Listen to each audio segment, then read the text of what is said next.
is my Krithika and I am 2025 B.Tech graduate from Electronic and Communication Engineering from Banasari Vidyapit with 8.61 CGPA.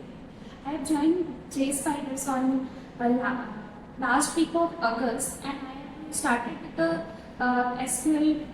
SQL subject which is trained by the Sunday sir, which was the where I have learned about the SQL and it was very good.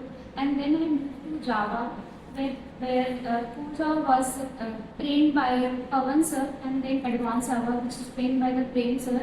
And I had to wait.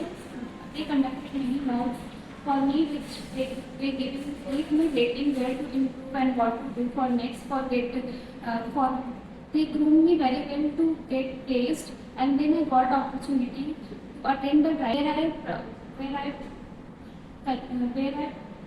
where I developed where I all my knowledge which we were paid, I have learned in JSPiders, and then I got placed.